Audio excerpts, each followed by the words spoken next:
শিক্ষামন্ত্রীর বিরুদ্ধে রীতিমতো সাইবার আন্দোলন শুরু হয়েছে। উচ্চ মাধ্যমিক শিক্ষার্থীরা রীতিমতো বিক্ষুব্ধভাবে শিক্ষামন্ত্রীর বিরুদ্ধে মত প্রকাশ করছেন। যেখানে পুরো বাংলাদেশ দুর্যোগে নিমজ্জিত, চতুর্দিক থেকে পানি ছেড়ে দেওয়া হয়েছে, বাংলাদেশ বন্যা কবলিত হয়ে গেছে, প্রত্যেকটা জেলায় কম বেশি পানি বাড়ছে। সেই জায়গায় শুধুমাত্র চট্টগ্রাম বোর্ডের পরীক্ষা স্থগিত রেখে বাকি সব বোর্ডের পরীক্ষা চালু রেখেছে। শিক্ষার্থীরা কোনো কোনো ক্ষেত্রে সাঁতার কেটে পরীক্ষা দিতে যাচ্ছেন। কোনো কোনো ক্ষেত্রে শিক্ষার্থীরা এমনও পরিস্থিতি ফেস করছেন যেখানে তাদেরকে গলা অবধি পানি ডিঙিয়ে যেতে হচ্ছে, কোনো কোনো ক্ষেত্রে কোমর অবধি পানি ডিঙিয়েও যেতে হচ্ছে। কেউ কেউ বা অল্প পানি পার হতে গিয়ে ম্যানহোলে পড়ে যাচ্ছেন। এরকম পরিস্থিতির ঘটনাও ঘটেছে। আবার ময়লা নোংরা পানি যেগুলো হচ্ছে সুয়ারেজ লাইনের পানি এসে বন্যার পানির সঙ্গে একত্রিত হচ্ছে, সেই পানি মারিয়ে তাদেরকে পরীক্ষা দিতে যেতে হচ্ছে। একটা ভিডিও তো এমন ভাবে ভাইরাল হয়েছে যে ভিডিওতে একজন শিক্ষার্থী বলছেন শিক্ষামন্ত্রীকে এই ময়লা পানি এক গ্লাস খাইয়ে দেওয়া হবে। ম্যানহোলের যে পানিগুলো আছে না, এগুলারে যদি একটা বোতল যদি নিয়ে যদি শিক্ষামন্ত্রী যদি আমার হয়ে যদি খাওয়াই দিয়ে আসতে পারেন, তাহলে আপনার জন্য বিশেষভাবে আমি উপহার দিব, বুঝছেন?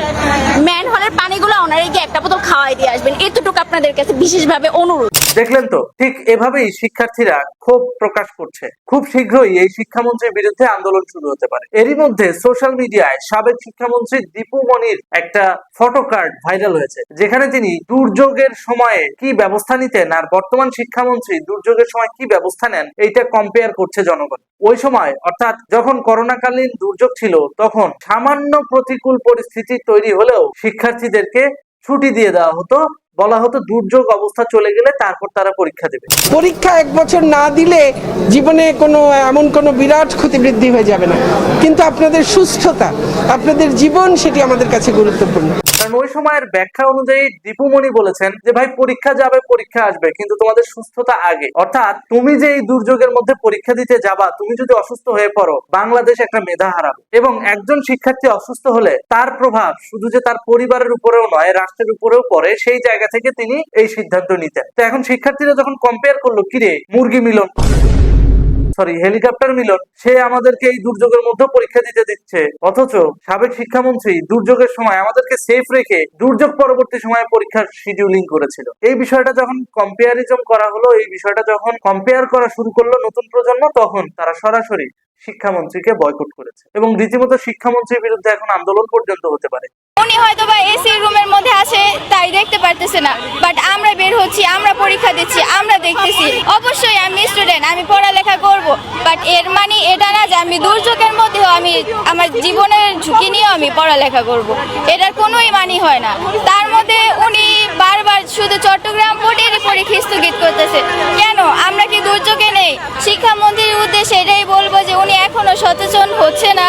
হয়তোবা আমরা স্টুডেন্ট কয়েকটা মারা গেলে উনি সচেতন হবে, হয়তোবা তখন উনি পরীক্ষা স্থগিত করবে, বাট সেটার কোনো লাভ হবে না। এবং রীতিমতো শিক্ষার্থীরা শিক্ষামন্ত্রীর বিরুদ্ধে আন্দোলন করবে বলে মনস্থির করেছে। এরই ভিতর এক চাচা রাজধানী ঢাকার জলাবদ্ধতাপূর্ণ এলাকা দিয়ে তিনি যখন অটোরিকশা চালিয়ে যাচ্ছিলেন, তখন ত্রিপলের নিচে থেকে তিনি মিডিয়াকে সাক্ষাৎকার দেন। 17 বছরের উন্নয়ন, এটা গত 17 বছরের উন্নয়ন।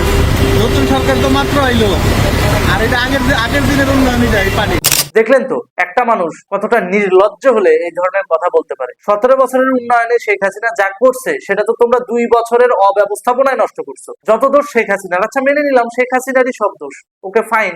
তাহলে বিগত 2 বছর তোমার বাপ ইউনূস যখন ক্ষমতা গ্রহণ করেছিল, বাংলাদেশ পরিচালনা করেছে, তখন এগুলোর প্রপার মেইনটেনেন্স করে নাই কেন? ড্রেন পরিষ্কার করে নাই কেন? কেন ফ্লাইওভারের পাইপগুলো সঠিক সময় ক্লিন করে নাই, যাতে পানি নিষ্কাশন ব্যবস্থাটা ভালোভাবে হয়? নতুন সরকার আসছে, ক্ষমতা গ্রহণ করেছে, তারা আবার এসে দেখি খাল খননের কর্মসূচিও হাতে নিয়েছে। তাহলে কি এমন খাল খনন করলো যে এখন জলাবদ্ধতা আরো বাড়ছে?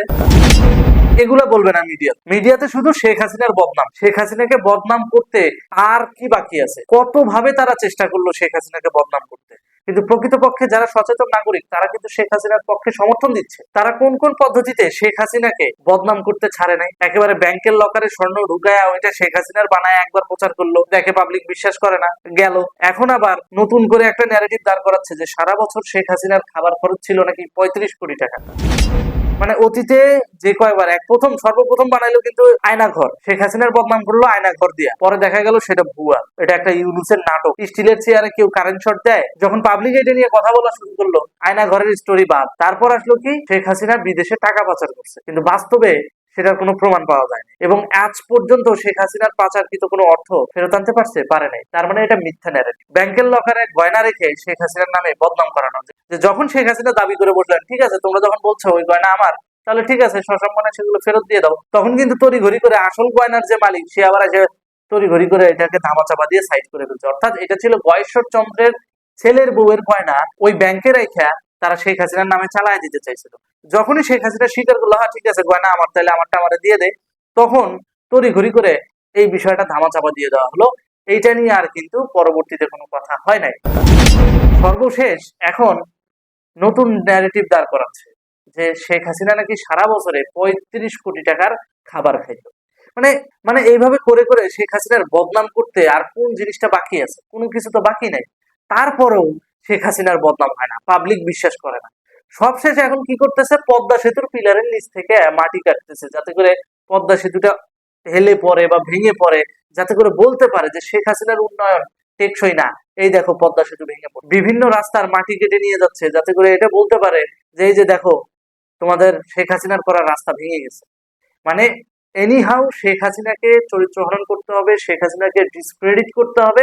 এইটার জন্য যা যা করা লাগে তাই তাই করছে বর্তমান সরকার।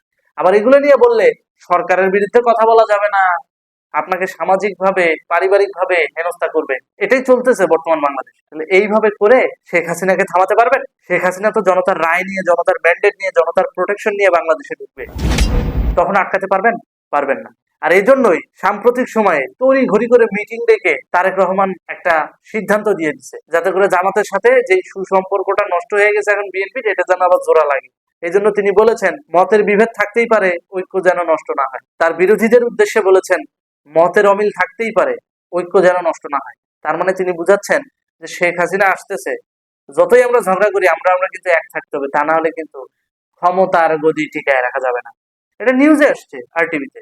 তো এই হলো বাস্তবতা। জননেত্রী শেখ হাসিনাকে এতবার চরিত্র হনন করেও দুর্নীতিগ্রস্ত বানাইতে পারে নাই, চোর বানাইতে পারে নাই।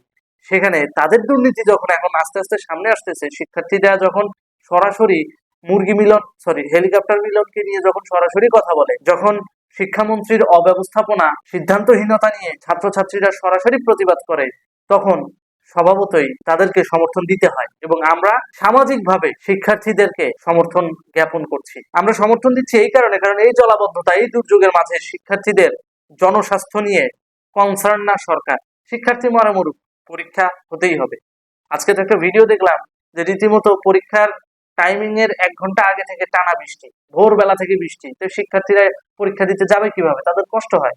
তো এই বিষয়গুলা নজরআন্দাজ করে যখন তাদেরকে ফোর্স করা হয় যে না পরীক্ষা তোমাকে দিতেই হবে, তখন তারা বৃষ্টিতে ভিজে ভিজে কিন্তু পরীক্ষা দিতে যায়। আর বৃষ্টিতে ভিজে ভিজে পরীক্ষা দিতে গেলে প্রথম পরীক্ষা না হলে ভালোই দিল, বা ওই দিন বৃষ্টিতে ভিজে যায় পরীক্ষা দিয়ে না হয় ভালোই দিল, পরের পরীক্ষার আগে তো সর্দি লেগে যাবে, জ্বর লেগে যাবে, তখন কি করবে? এই জন্য অভিভাবকরাও কিন্তু এখন চিন্তিত, তাই তারাও শিক্ষামন্ত্রীর বিরুদ্ধে আন্দোলনে নামার প্রস্তুতি নিচ্ছে। তো দেখা যাক কি হয়। ততক্ষণ পর্যন্ত ভালো থাকুন, সুস্থ থাকুন। আজকের ভিডিওটা এ পর্যন্তই।